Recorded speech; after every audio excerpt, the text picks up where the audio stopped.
What is up, you guys? It's me, your girl, Casey. How you guys doing today? Look at me, I'm writing. This is my little writing corner now. It's kind of comfy, but man, this room is hot. This is an Authortube video today, and it's super exciting because I have finally, and good gosh, it took only 10 minutes, but it felt like an hour in my brain. But I finally wrote a little summary, book jacket synopsis kind of thing for my project Muddy Bones.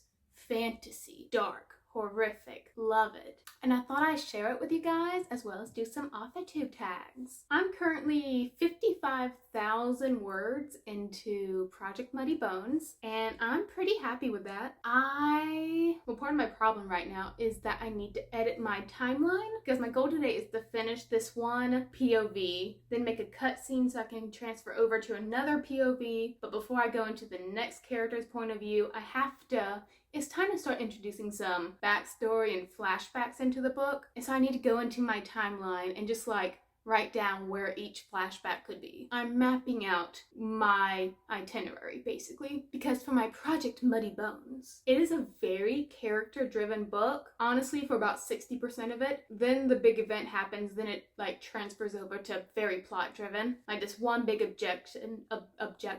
one big objective we have to do, or we all gonna die. So that first 60% is, character building, making sure, because it's slow. Oh my gosh, this book is so slow. Gosh, nothing is happening. But then there's Name of the Wind slow, where we're oh, I just love Kavoth, trailing through the library kind of slow. Something that you don't mind being slow because there's good characters involved. That's what I'm kind of doing.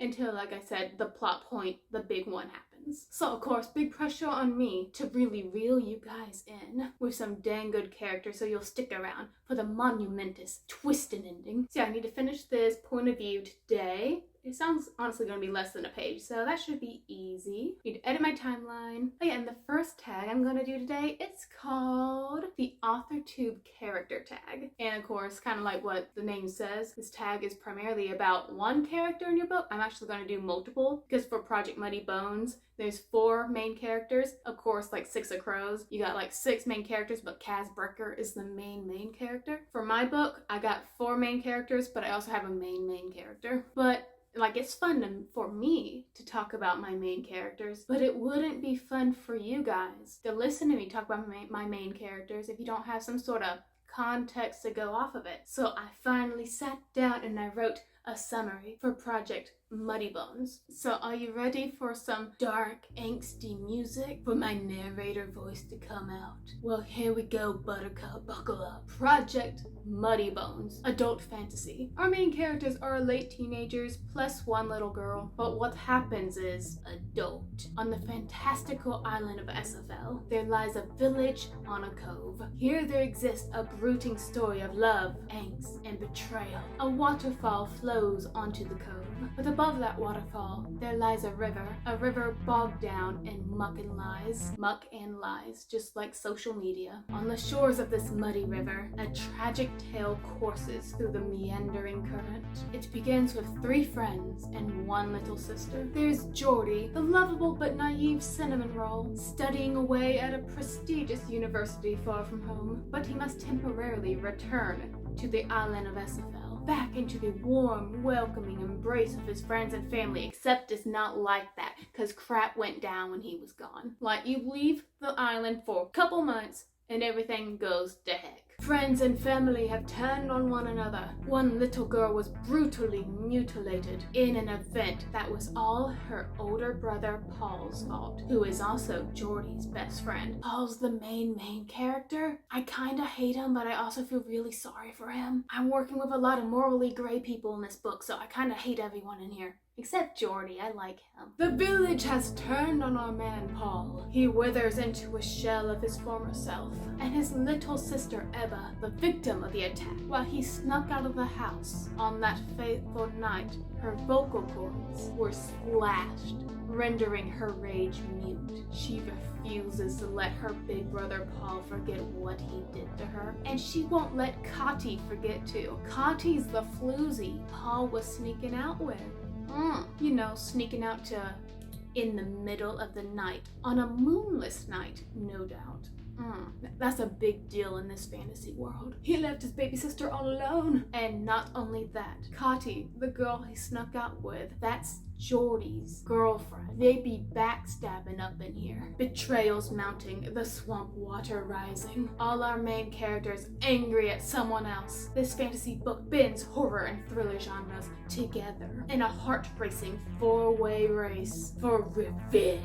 Who will win? Will it be the spurned lover, the shunned outcast, the voiceless girl, or the one who is absolutely clueless about all the tension around him because, nope, it's all secrets up in here. No one's telling him what's up. Find out, eventually, when I finish this book. And that's my summary. Doesn't it sound fun? Now I just need to print out this page that I wrote, that little summary, fold it up and keep it in my pocket whenever someone ask me that horrible question, what's your book about? This time I'll be ready. Because I was working at the gym and my coworker asked me, because I stupidly told him I like to write, he asked me what my book's about and I just fumbled the whole thing. I don't even know what I was talking about telling him what my book was about. But now that you got some know-how about what's going down in Muddy Bones, we're going to do the Authortube Character Tag. But first, how are you? How's your writing going? You doing good? I know you are. Back to the tag. Question 1. A crazy hacker got into your computer and deleted your entire writing playlist with the exception of one song. Which song is it? So if you watched my past videos, which you should be doing, judging you'll know that the song Pet Cheetah by 21 Pilots is very important to me because it perfectly describes the writing process and how writer's block tries to shove its way into it and just block you at every turn. But for this book in particular, I'll pull it up because I have my whole playlist saved on YouTube. Ooh, I already know what it's called. The song is called Blood on My Name, but I don't know who it's by. Let me look it up so I can give them the proper credit for basically summing up the whole revenge themes of this book. Okay, Blood on My Name by The Brothers Bright. I'll link it down below so you can give it a listen. It's like my book, slow to start, then it cranks up, then the drums, then yeah, it gets good. Number 2, your protagonist and your antagonist are paired together to go out to lunch. Where do they go? I can't tell you who my antagonist is because this being kind of a thriller too, I can't tell you that, but my alpha reader, you know, that beautiful Norwegian man who is also a woman, she gets the joke. She knows that my protagonist and my antagonist, they'd go to a Subway or some Quiznos, anywhere that sells some sandwiches, and they get a ham sandwich. Inside jokes are fun. When you read the book, you'll know too. Then we can all laugh at my inside jokes. Number 3, you're crossing a bridge and a troll stops you and demands you give him a chapter of your book to read. Ooh. Which chapter do you choose? At first I thought it was going to say you must give him a chapter that you'd get rid of. And I'm like, I haven't even finished the manuscript, man. I don't know what I'd get rid of. But I'd give him the chapter where Paul, our guy, who, cheated. Well, he didn't cheat. The girlfriend cheated, but he betrayed his best friend, Jordy. So Paul's kind of scummy, but he's also very, very sad right now because his sister, just that whole thing, all of the village just turning their backs on him. The only ones that love him are his pets. They're called Belvers in this world. I did a speed draw of them. I'll throw up a picture of them. They're like a squirrel, anteater, shark hybrid. And I love them. They're so cute. But they're the only things that like Paul. So my favorite chapter so far is when Paul is all by himself going through his family's orchard, or what's it called? Orchard. And he's not a master, but his weapon is called an atlatl. It's like a stick thing. And you put it in another stick, and you yeet it, and you skewer somebody. So he's just mad.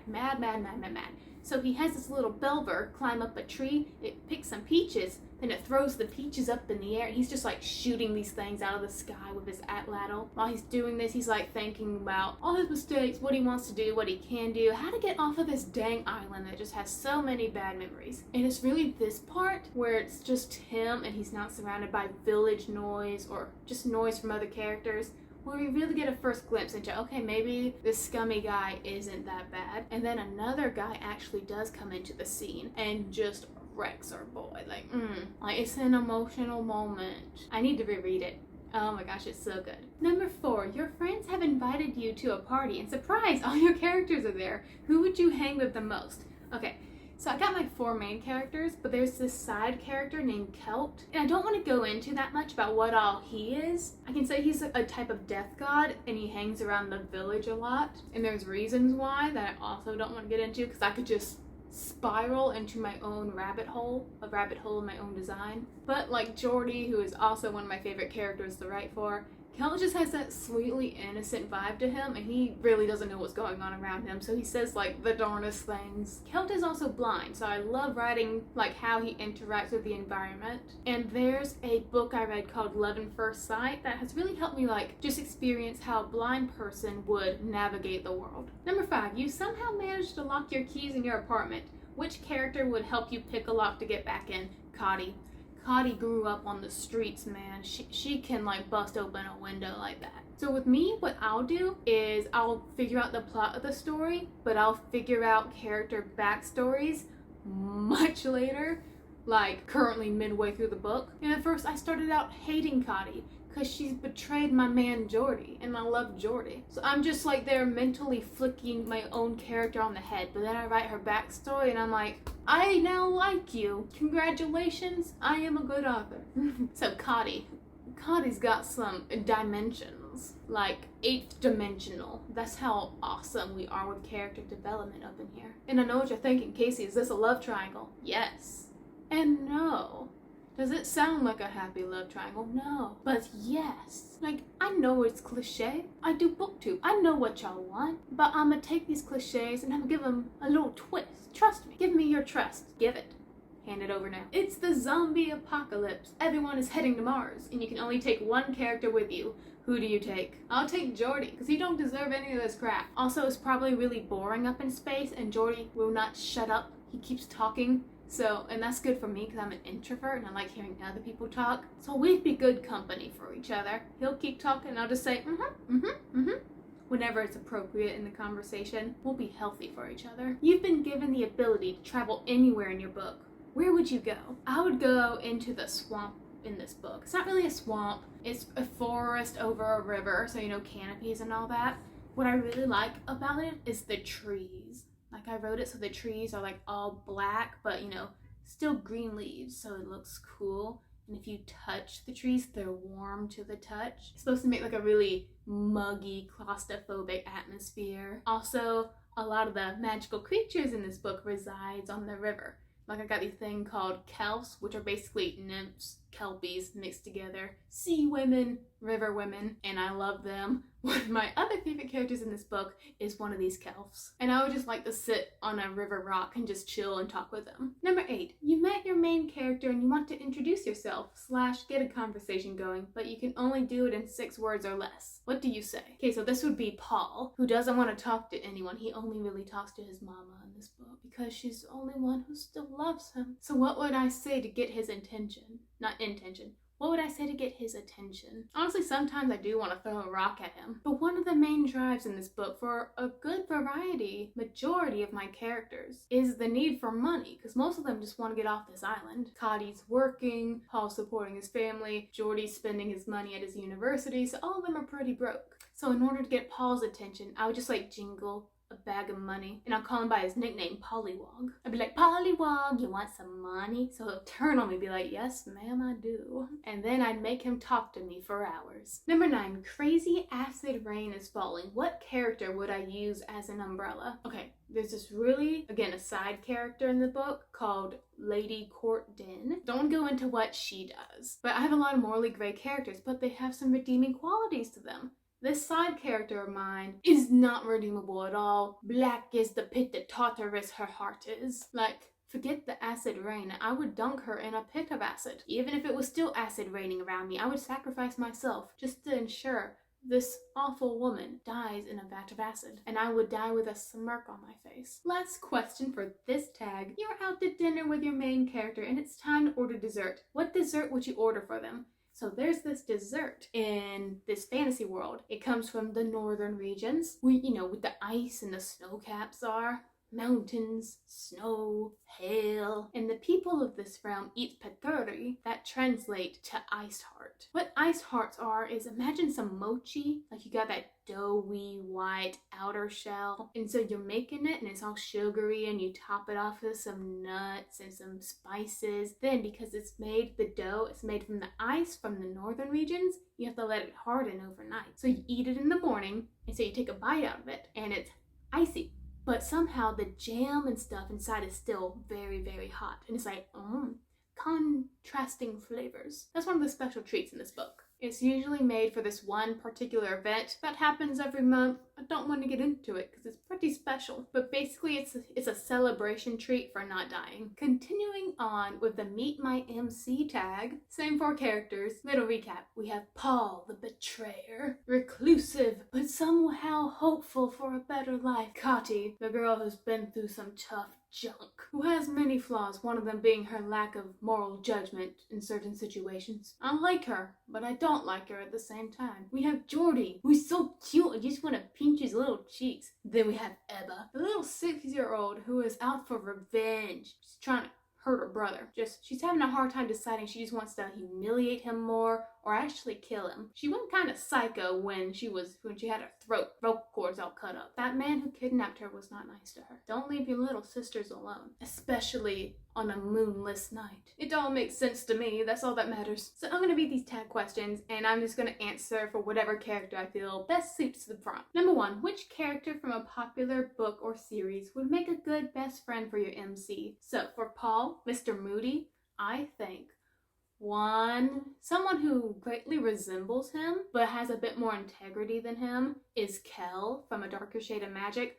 Both don't smile, very moody, very uptight, and I think that they would just radiate negativity off of each other and it would maybe cancel each other out and just mellow them out. Which character from a popular book or series would give your MC an interesting fight? I think Kati, because she used to do some lumberjacking, so axe handling. I think she and Taro from Rage of Dragons, those two, I don't know who would win. I would actually prefer Tao to win, but I know Kati would at least chop up a few of his limbs. She's quite spunky. Which character from a popular book or series would make a good romantic interest for your MC? Barely any of these people deserve love. Okay, let's do Jordy. I like Jordy. Jordy needs someone just as bubbly as him. Someone cute and adorable, but just a little firm. I don't read that many cute and adorable books. Wait a second. Maybe Spinza. I find her battle rage and her monologues about how she's going to destroy her enemies very adorable and cute. I think she and Jordy would be good. They have that chaotic energy and need to just go, go, go. She for star fighting, no piloting. He for his studies and interest. I think that they would just turbocharge each other. And they'll just probably explode with all that energy. But it'll be really cute watching it. Which story from a popular book or series would your MC feel most comfortable being thrown into? I think, I've never read this series, Mrs. Peregrine's Home for Peculiar Children. Hopefully I said that right. I think Ebba, the little girl, because she's really, really self-conscious of her scar right here, because she had her vocal cords kind of, they slashed. She can't talk. I think seeing other kids with issues really much bigger than her own. Some of these kids burst into flames, I think. I think being around all these weird kids, she being a weird kid herself, she's not okay up here. I think she would fit in that group the most. Which story from a popular book or series would your MC be completely out of place in? My boy Paul, he's a country boy. He picks peaches, he fishes, he's a farmer, fisherman, whatever he needs to be to get some money. There's so many stories about rags to riches, our protagonist is an orphan living in the pits of despair. They're suddenly the chosen one, now they're living in a palace. We can't have that because he'll be trained up into being in a palace. He'll become accustomed to it. Kinda like Alina from the Grisha trilogy or Darrow from Red Rising. We need... I just had this mental image of my boy Paul being in the Selection series. I've never read the series, so I don't know how this competition thing is done. I know a prince guy has to pick a wife from all these women. So this is how I imagine it. Just all these women in beautiful ball gowns lined up in a row. And Mr. Prince, like Cusco from the Emperor's New Groove, is like going down and saying, "You're ugly, you have a freckle," stuff like that. Then he gets to the very end of the line, and then there's Paul wearing a dress, looking freaked out of his mind. Him and the prince just stare at each other like, "Where'd you come from?" And Paul's like, "I have no idea how I got here. This I like." So that's my answer. Your MC is being sorted into a Hogwarts house. Which one do they get? So, Cotty would definitely be in Gryffindor. I mean, she doesn't make very good choices, moral ones, but she's definitely got the bravery to back up whatever decision she makes. Paul would be a Hufflepuff because he was a good soul before he turned all sulky. Geordie would definitely be in Ravenclaw, the man loves some academics. And Ebba, little revenge-driven toddler, she's in Slytherin for revenge-seeking purposes. And me, I'd be in Slytherin with her for creating this awful, awful book where people are just tortured by their own emotions. Sounds beautiful to me. If I could meet my MC in real life, what would you say? "I'm sorry, don't kill me. People will be entertained by your misery." I will be one of them. So that's 2 Authortube tags. I'm gonna get started on writing and finishing up my plotting and stuff like that because I gotta insert these flashback things at the right moment where they're not like intruding on plot points. So I really cannot have any flashbacks past 70% in the book where the plot is really going fast. I really have to talk about how these 3 friends, Cotty, Paul, Geordie, how they've met. Like, I know how they met. I get the written how they met. So I need to fix this. I just need to figure out where to put that. And like, whose point of view is it gonna be told through? It shouldn't be Cotty's, because Cotty just had a flashback backstory thing. Paul would make sense, but I also feel like he's mentally shutting out everything from his past right now. I have a lot to figure out. But thank you guys so much for watching, and until next time, stay writy, my friends.